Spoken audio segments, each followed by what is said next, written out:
when I can sit and show them on the plan all the revenue pods and then, get them to understand each one operates differently. And when you operate each pod properly, it's amazing how the revenue escalates.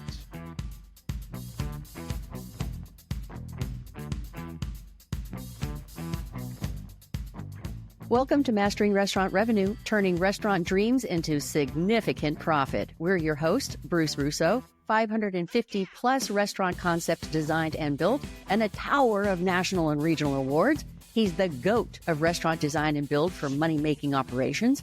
And I'm Diane Armitage, 30 years leading a global marketing agency. I help restaurants design not just a space, but a profit machine. Every episode of Mastering Restaurant Revenue delivers proven, no-fluff strategies to significantly increase profit and streamline operations, from restaurant builds and remodels to kitchen efficiencies and the hallowed guest experience, without burning yourselves out. With decades of experience and 550-plus restaurant builds, our number one goal is simple: help restaurants make more money. Because making more money shouldn't be this hard.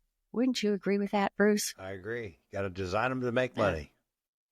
Got to design them from the start to make money. Absolutely. So we've been talking about revenue pods, different revenue pods that you can put in place in your restaurant. Yeah. And most restaurant owners, when you come up and deal with restaurant owners on your side, how many restaurant owners percentage-wise really understand and have a knowledge of the 4 to 6 to 8 to 10 pods that they can put into a restaurant? When I mention the word revenue pod, they just look at me like they've seen a ghost, because the majority of them haven't heard it. I mean, right. it's something I developed, and when I can sit and show them on the plan all the revenue pods, and then get them to understand each one operates differently. And when you operate each pod properly, it's amazing how the revenue escalates. Absolutely. Because if it's never geometric. Correct. And if you don't pay attention, if you just run it as one big restaurant, there's things on the revenue pods that get overlooked, because there's certain revenue pods that are kind of self-sustaining, and other revenue pods, you need to have your finger on the button all the time. Yeah, that is the truth. That is the absolute truth. I always talk about, I have a marketing episode in here somewhere where I talk about the 3 ways to increase income in any business, right? Yes. One is to increase the number of clients. One is to increase the number of transactions. And one is to increase the number of times they return to buy. Yes. Correct? Yes. So when we're talking revenue pods, we're solidly in the number 2, increasing the number of transactions and the size of the transaction. And that's what's because you're layering these revenue pods on top of each other, and you can have one guest experiencing 3, 4, 5 revenue pods in one sitting. And didn't even realize they did. Exactly. Yeah. It's a smooth flowing process. Correct. So today I wanted to talk about patios. Patios in a restaurant and how that adds revenue pods to the scene. So let me ask you first, of all of the hundreds of concepts you've designed, especially concepts from the ground up, how many have had patios percentage-wise? I would say 80% of them. Okay. And of the 20% remaining, 80% of? Yeah, 80% of them have patios.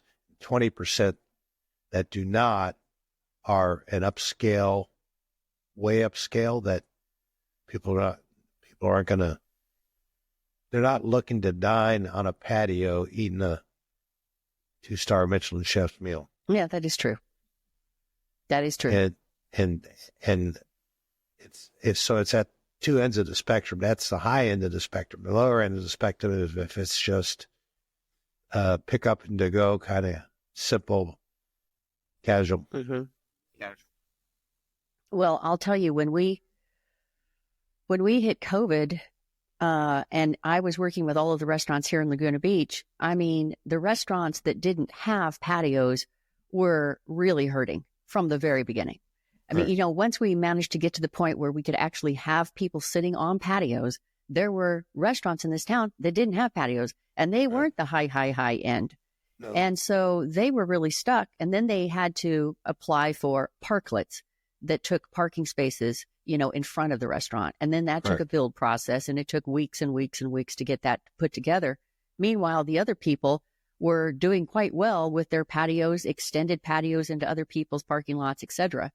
So it's really something to think about as we move into the future and you're looking at site selection, having that space to be able to expand into a patio if you're not one of these high end or the lower end, say the window, the counter service kind of situation. Yeah, I mean, I think of the Jack in the Box here in Laguna Beach.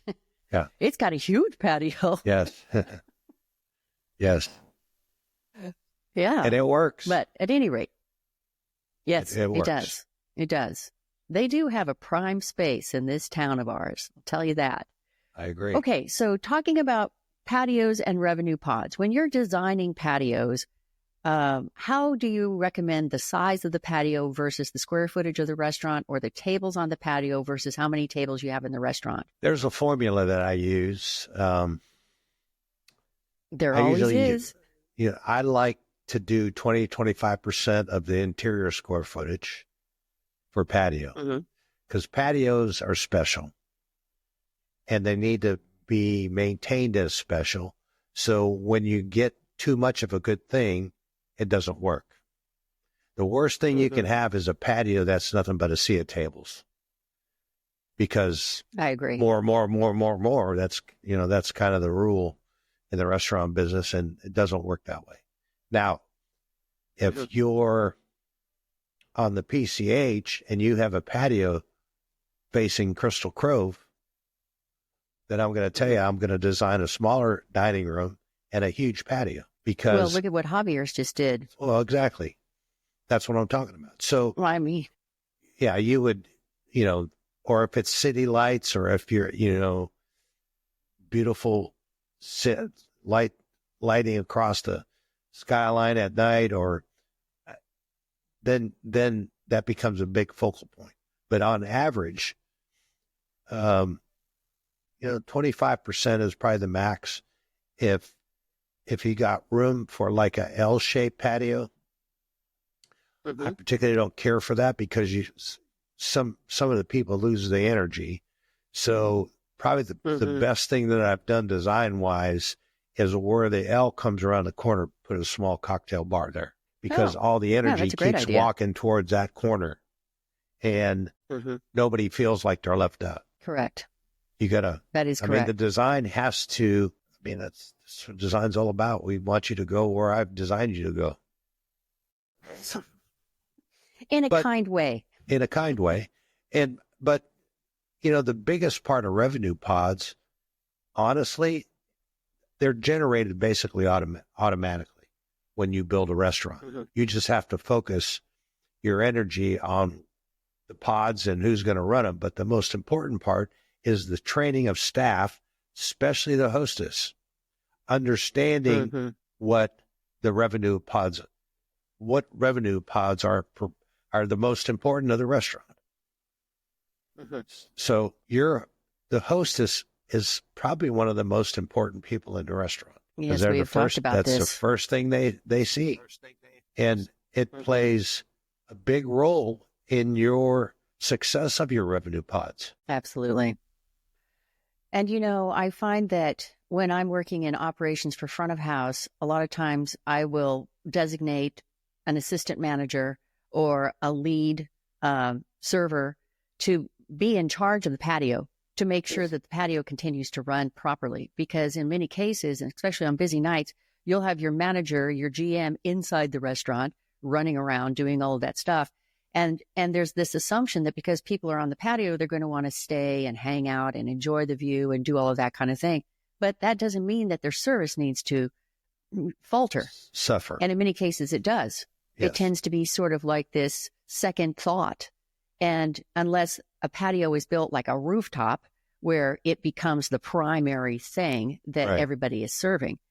So it's important to ensure that you've got you've got the right servers out there with not too many tables, and you've got another person in charge overseeing all of this so that they continue to operate and take care of all those people out there. Yeah.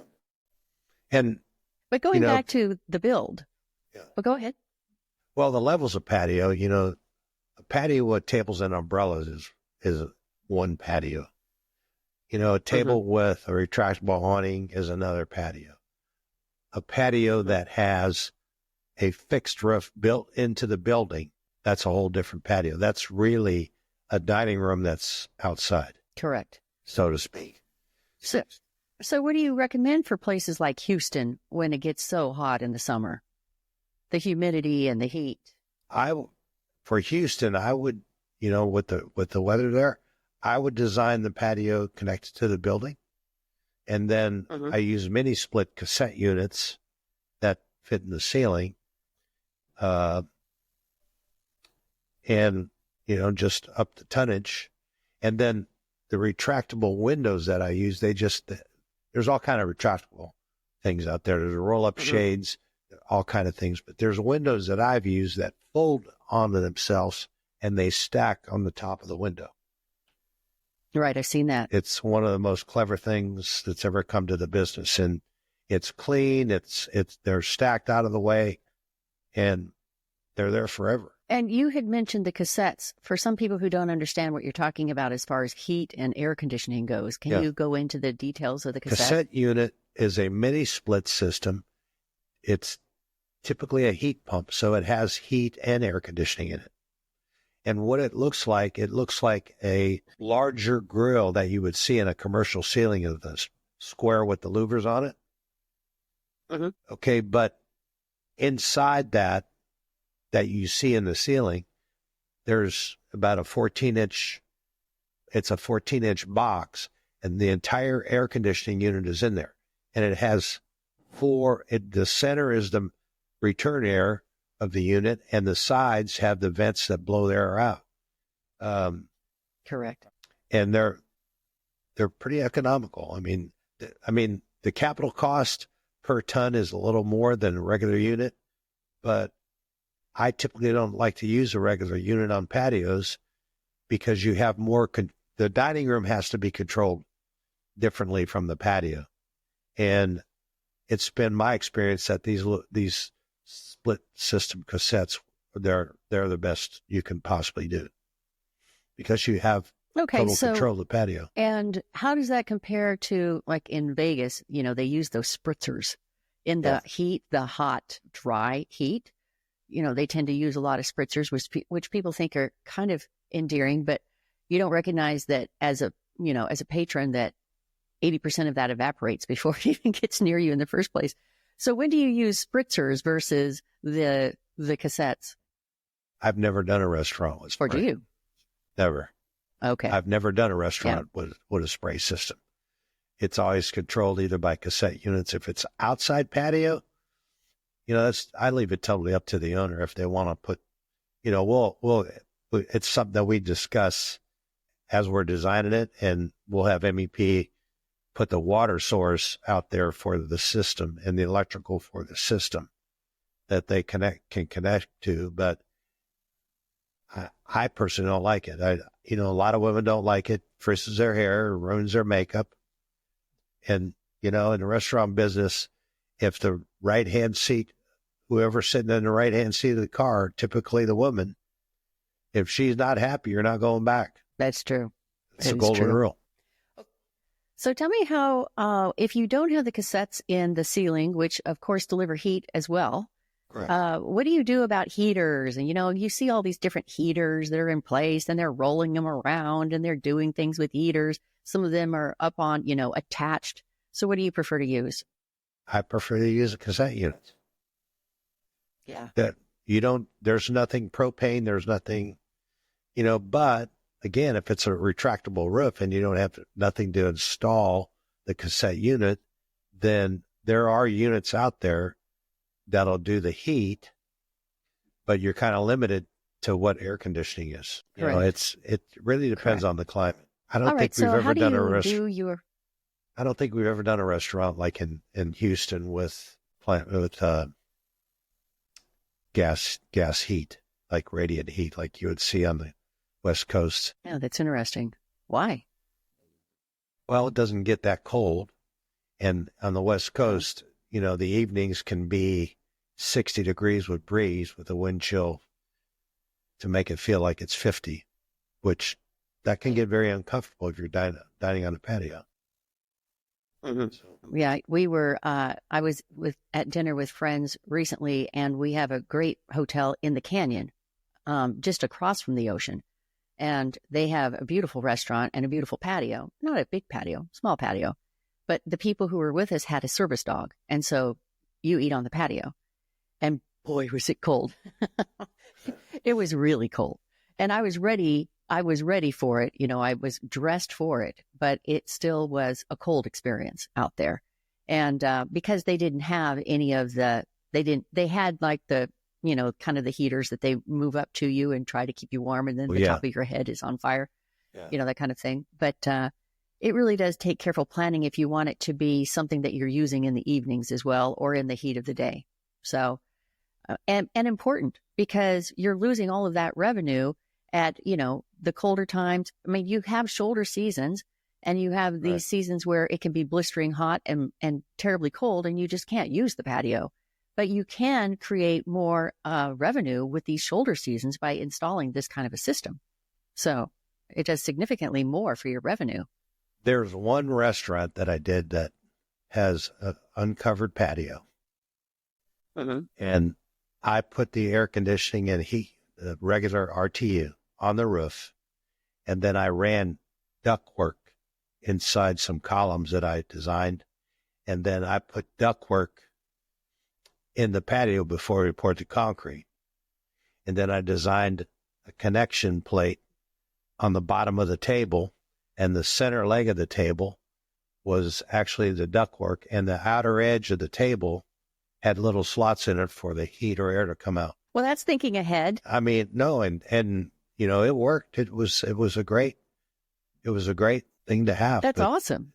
So it's almost like sitting on your car seat.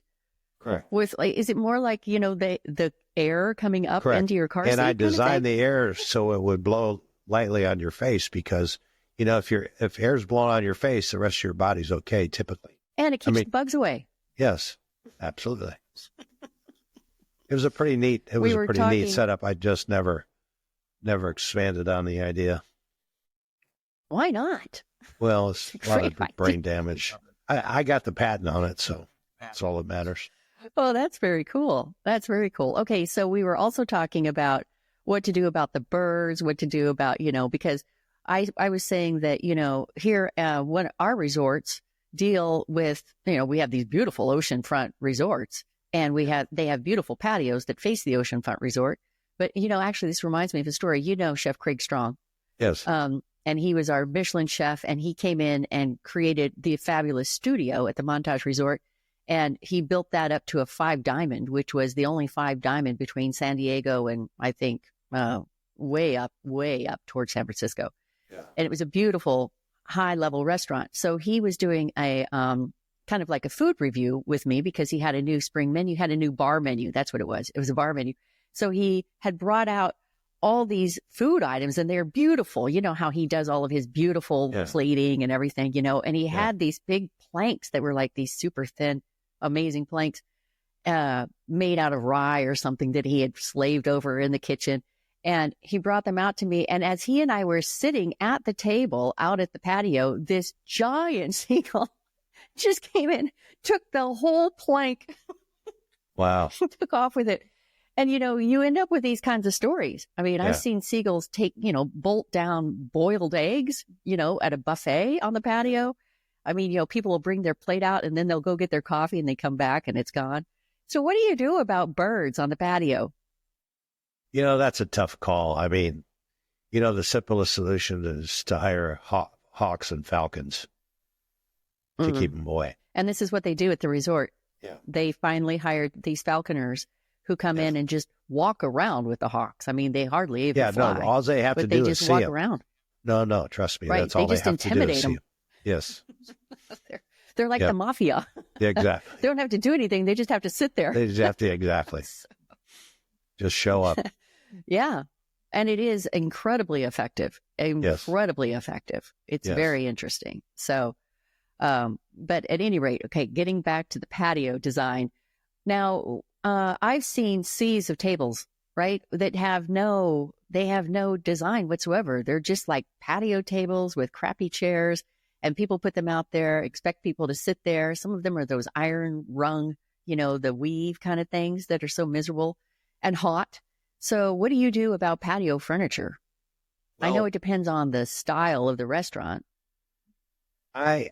When I design a patio, I like to have greenery, foliage, that, maybe a pot or a planter with not real tall green, but just green to kind of, if it's a big patio, to break it up like in three pieces.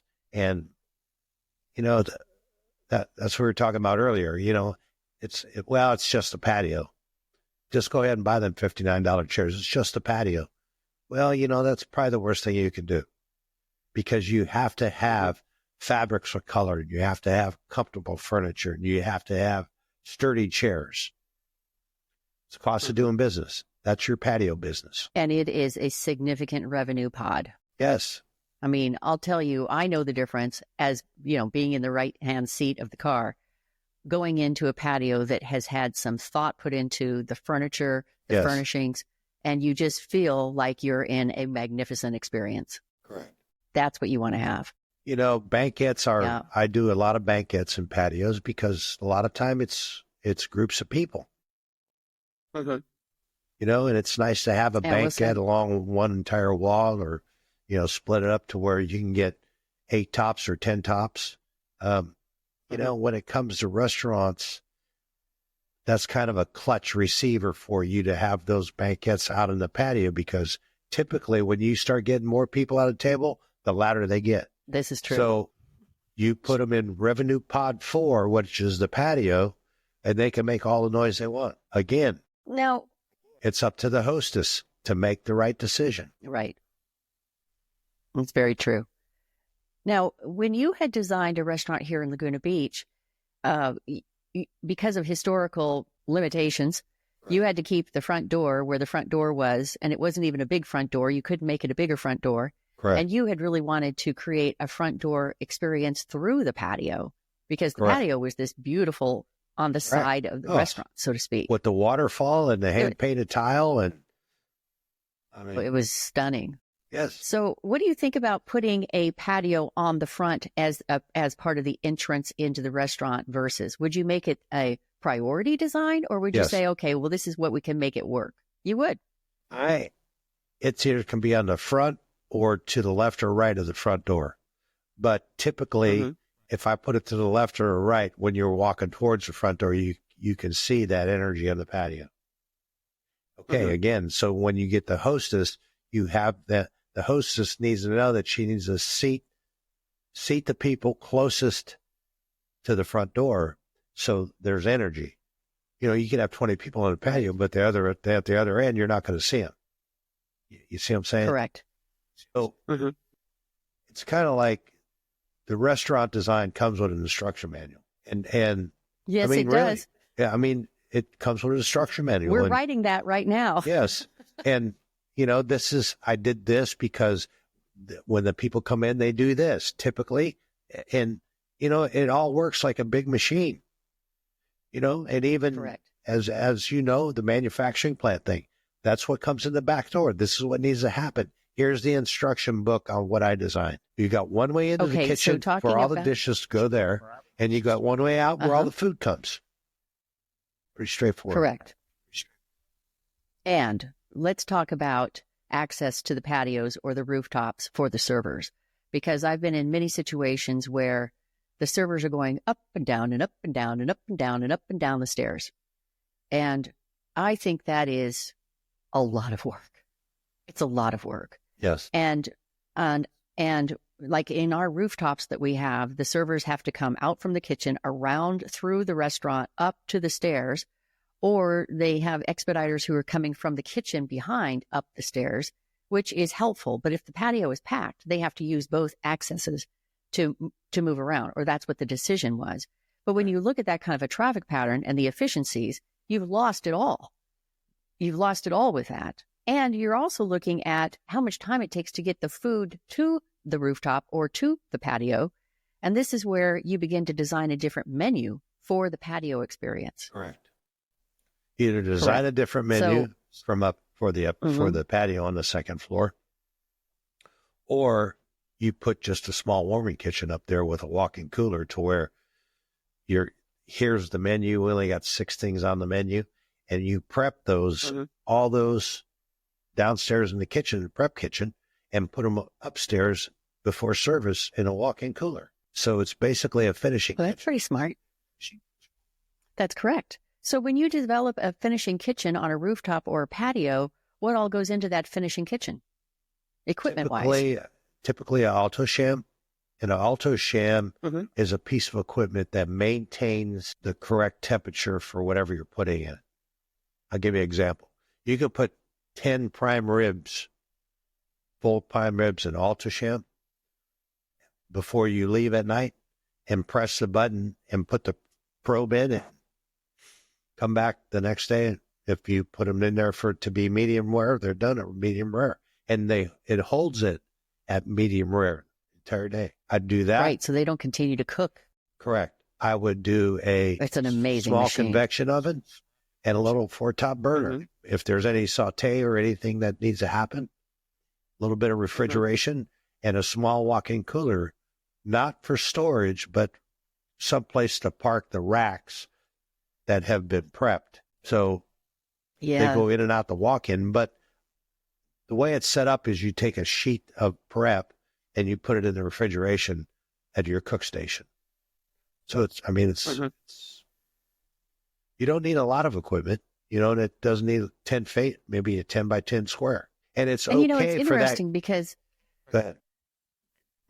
It's interesting because even the restaurants that I know of that really rely on their patio business and have extensive patios for a 10 by 10 kind of square, I don't think that's even crossed their minds. Probably not. And the amount of time it saves and the efficiency of the service and the expediting is huge. I mean, once you have an idea of what the people are ordering, it doesn't take long. When you've got 6 items or 8 items on the menu, you're able to prep, at least 75% of it based on the day that you've got, the hours that you've got the patio open. Correct. And you're ready to rock and roll. Well, but even goes one step further. So, when they make the reservation on Resi or Open Table or whatever, they just add that line item to where you can click on it. Patio seating, yes or no. And under that, you just put a caption. The patio menu is limited to the main dining menu. And when they click main dining, they're staying downstairs. So, there's a lot of things that are in place that I'm not sure they're used to their maximum benefit. You got to educate them before they get there. That's right. You can get a lot of information from your patron before they walk in the door. Correct. And that's what's so important to understand. Yeah, that's awesome. That's great. Yeah, give me some other ideas of different patios that you've designed. What are some of your favorites? I did a patio that had different levels, had 3 different levels, which the landscape of the lot and just the way it all worked in the landscaping.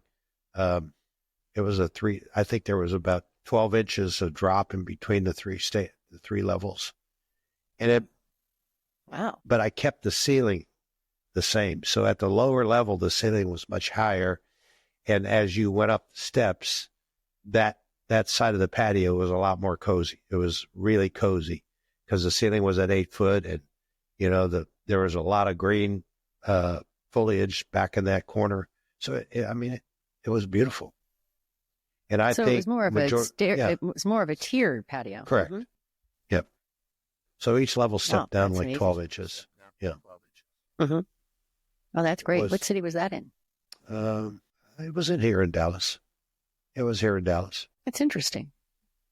Okay.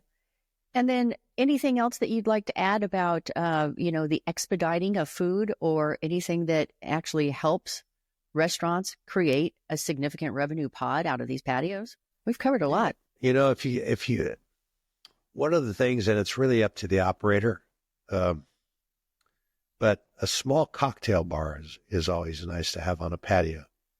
But it depends on the concept. If you're $100 check average, then I would suggest putting a small cocktail bar. When I say cocktail bar, it's maybe 6 to 8 foot long. It's not made for anybody to sit at. And you have to get a rock star bartender that can throw the bottles and spin the cups and the whole 9 yards, and he's the entertainment. And, it's just another reason for people to come back, because when they go home, man, you ought to see this bartender. We just had dinner at blah, blah, blah. This bartender is something else. The tricks he does. And so whatever it takes to get them back. Right. It's really more of a service bar. Correct. Because you don't have people sitting at the bar, like you said. But they are. Now, we had talked about a restaurant that we're looking at working on in Florida, and they don't have an outside bar. Now, when you are looking at extending a patio for a restaurant like that, which has an amazing view, are you going to put in that kind of a service bar, a small cocktail bar, or would you actually put out something that would be larger? Actually, I'm going to put 2 out there, because that patio that I sketched, it's like 160 feet long. It's huge. Well, and if you do have groups come in and they take half of the side of the patio over here, they're handled. They're all managed with that particular service bar over here, and the public can still be coming into this side of the patio and getting plenty of fast service there. So it makes perfect sense. I'm a big fan of service bars in concepts with a $100 and up check average. And it's amazing how many owners push back on me and end up deleting it. But just think about, if you have a patio that size, think of the amount of labor required of the bartenders inside the restaurant who have to be making all of those drinks for the patio. And then, of course, people running the drinks. Correct. But let me point something out. If you got a restaurant that's got 260 seats in it, and you go to the bar and they got a 4-foot perforated spot that's a service bar. So that means, you could pretty much say 80% of the people out of 260 are going to have a cocktail, some kind of drink coming from the bar. And then you got a bar that seats 40. You see what I'm saying? And the servers have to go get it at the service bar. Makes absolutely no sense. Correct. If you put a service bar in the back that works with the wait station, where they have the coffee, the tea, the water, the glasses, everything right there. So on their way to exit, they can pick up the cocktail. It's very simple. Correct. Because when they come in, the POS is right there, and they put the drinks in the POS. They go back out, whatever they're going to put water on the table. When they come back around, the drinks are ready, especially when it's just bottle service. Why do you want to have the waitstaff standing watching a bartender open a bottle of wine or a champagne? True. Right? He and why does the bartender who's actually serving up, he's got to be making cocktails. But the big pushback is we got to pay for that labor. Well, it's not like you're paying them $100 an hour. Let's say it's an 8-hour shift. Let's say it's a 6-hour shift, and you're paying the guy $30 an hour.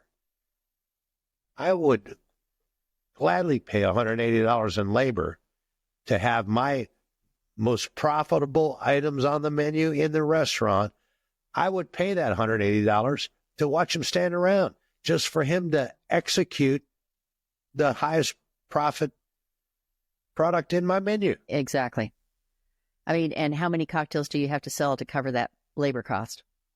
Not many. His day is paid for after he's been there an hour. An hour at most. At most. Really. Yeah. Very well said. Then you don't. Just more streamlining. Then it eliminates the boys running ice to the bar. They got to walk through the dining room, unless they have ice makers put in them. But a lot of bars, they would prefer to have just refrigerated storage in lieu of an ice maker, because they just have somebody. Well, you get into upper check average. That's a little tacky for me. Yeah. to have somebody walk through the dining room with 2 big plastic buckets of ice. Tacky. Correct. No, I agree. And, if they're not rolling the buckets of ice and they're carrying the buckets of ice, that's hard on the labor who's carrying the buckets of ice. Exactly. And so you have to start planning your bar, whether it's your service bar, your patio bar, wherever you've got these bars, to work with the labor that's required to bring in the kegs, Absolutely. to bring in the ice, to do all of that kind of thing. They need a clear path from the dining room on how they get the food, and then a clear path from the patio back to the back of the house to get to the dishwasher. That path has to be created. They don't need to be zigzagging through tables to get from A to Z. I mean, it's, people come to dine. Absolutely. They come to dine. They want to see the food and the cocktails. It's 2 items on the list. That's what they're coming for. They're not coming for the extracurricular activity to watch the servers go in and out and the door open in and out and the ice maker don't, you know what I'm saying? They're not coming for that. I know it's all part Nobody of the wants business. to see it. No, but the more you limit, I'd say 95% of my designs, there's no doors on the kitchen. You walk around a Z.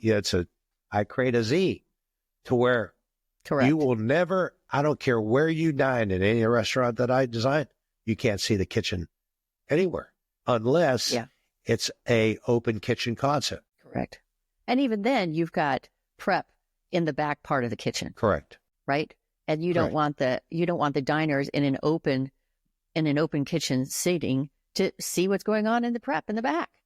And so there's nothing more annoying than being a patron in a high-end restaurant, hearing those doors go boom, boom, boom, boom, boom, boom all night long. Yep. Yeah. Typically the worst seats in the house. Yes, true. And then, I'm sure you've seen this a lot where, it's an open kitchen design and they build the wall and then they put glass on top of the wall where the host station is. And so you can see what's going on. Then they bring the ice machine, the cappuccino machine, and the soda machine. And guess what shows through the glass? It's the back of all that equipment. I can think of that exactly right now. I mean, you could probably, if you thought about it for 5 minutes, you could probably name 10 places just like that. Yes. Yeah. Isn't that extraordinary? So and they're not even thinking about the front end experience, walking in the door and having that first impression. And I'm working one right now. It's here in Dallas. You were here when you were here. I built this beautiful radius wall for radius booths, and I think it's 5 foot to the sill of the glass, and then it's 2 foot of glass, and then top of the wall. And the wall is freestanding because the ceiling is like 14 foot. So it's a beautiful view. And the other says, well, you really can't see anything when you're sitting. I said, well, you're not supposed to. I said, the glass is so you could see the sizzle, the flame, and the smoke. And the heads of everybody that's working, you can see from their chest, basically from the chest up, all the activity in the kitchen. I said, now when you need this soda machine, when you call Coke to install, and the Coke guy comes out and he's got this big thing. It's like 3 foot tall. I said, this isn't a 7-Eleven. It's not the Coke machine that I specified. He said, well, I don't know if we have those. I said, trust me, you have them. I've probably used them in excess of 100 times. They're a cut-in model. The ice bin is underneath the soda machine instead of on top. Correct. And they're 28 inches tall. Yeah, that's great. It just takes a little bit of upfront planning and knowing that you've got that kind of equipment available to you. And there aren't a lot of restaurant builders, architects out there who even know what kind of equipment is out there. They don't have that kind of knowledge. They haven't built hundreds and hundreds of concepts and had to work the deals and negotiate the deals with all of these equipment manufacturers. But they know what they're doing on their end. They know how they're trying to provide different solutions to all of these different restaurants. Yeah. So, yeah, good to do your research or have Bruce do the research because he's already done the research. He's already done it. Yeah. He's already done it. Okay. So I'm going to leave with one last question. Your most favorite patio that you ever built at any restaurant? Where is it? Let me think here. I would say from a coziness, intimate space, I would say the one I did in Laguna. Oh, that was lovely. I mean, Really lovely. and never utilized. That tile that's on the tile, I don't know if you knew this, but there was a shed before we got there. There was a shed that was over that fireplace and water fountain. Right, you told me that. Yeah, it's just like a tool and shed when we or something. demoed the shed, it was like, oh my God, look what we found. Right. And it was, that tile dated back to what, 50s? Earlier than that? Yes. And that was beautiful. The artist that painted the tile was from Laguna. And now his daughter has taken over his practice. I forget her name. But, and a lot of that tile was falling off the wall. I found this frisket paper that had a light adhesive on it. And it came in rolls, and I rolled it all over the tile, and then very gingerly took the tile off and numbered the backs. So when we were ready to put it back, it went back exactly like it was. And then she created tile and filled in, right? Where there were broken pieces and things like that, as I recall? Yes, correct. Yeah, that's pretty amazing. It is beautiful. After Craig Strong left that space, I never saw that waterfall work again. Really? And it's so beautiful. Oh. Yeah. And it's simple. So I'm hoping, with the new concept coming in, they know what they're doing. So I'm hoping that they really make something out of that, because that patio was beautiful. And then it just became this sort of, I don't know, it was like this side function that sometimes, and in Laguna Beach, people love being out on the patio. Even in that location where that is, you're watching all of the tourist traffic go by. You're seeing a portion of the ocean and the beach. And, and that's part of the fun, is just watching all the people go by when you're sitting there as a tourist or a resident in Laguna Beach. And the traffic noise on that patio is minimal compared to other patios. Yes, agreed. Yeah, it's a beautiful patio. Well, I'm glad that you like that. I'm glad that you put that in place for us here in Laguna Beach. I would say that was my best one. Again, the only thing that I would do differently for that restaurant is make the current entry door and exit door. And there's a pair of doors down by the patio that when they're open, you walk into the patio, a covered patio, and that should be the entrance to the restaurant. Right. Agreed. But it's beautiful. Yes. But, the way we couldn't move the front doors, so the restaurant had to design the restaurant around that front door. So that's why the bar is there. Right. That's the only problem I have. If you come into double doors, walk in the patio, you got to walk through the dining room to get to the bar. How many people notice that? You didn't have an option because you were required to... Handcuffed. You were required to follow, historical handcuffs, right? Which is a whole nother story we'll cover in another episode. But yes, it did require you to create around less than ideal design. Right. And people still rave about the place. They still think it's absolutely stunning. But for you, it was a less than ideal design because of the historical handcuffs. So every day it was something. Yeah. Even if the code, it didn't matter whether the code said it or not. It's somebody's personal opinion. Mm-hmm. I can go on and on and on about that. And we will in an episode soon. Yeah. Because it's amazing how it interferes with the actual efficiency and revenue potential of a restaurant. When you're dealing with people who are insisting that you have it meet certain requirements that meet their requirements. But that's for another episode. We have talked about patios at length. Yes. That restaurant I designed to be a $5 million a year restaurant, minimum. All the equipment that's in it. It's designed for a minimum of $5 million a year. It's easy to turn. It could turn 3 times very easy. You got a patio. The bar is sufficient. It's just need the right concept and the right operator. Well, for let's the hope right that time. concept's coming in now. Yeah. Yeah. Let's hope that concept's coming in now. So, yeah. Okay. All right, folks, we're going to leave you this episode. And now we hope you've given you all kinds of information on patios, service bars, what to do on a patio, how to furnish a patio, all that kind of thing. And we will be looking forward to helping you in our next episode, where we'll be talking more about more revenue pods for your operation. Thank you for coming to Mastering Restaurant Revenue, and we look forward to talking with you again soon. You guys make it a great week. Thank you for joining Bruce and Diane on this journey of mastering restaurant revenue. Please take a moment to like, subscribe, and share your thoughts in the comments below. Your feedback helps them deliver even more of what you want to hear. Until next time, keep refining your approach, stay passionate about your craft, and here's to your restaurant's continued success.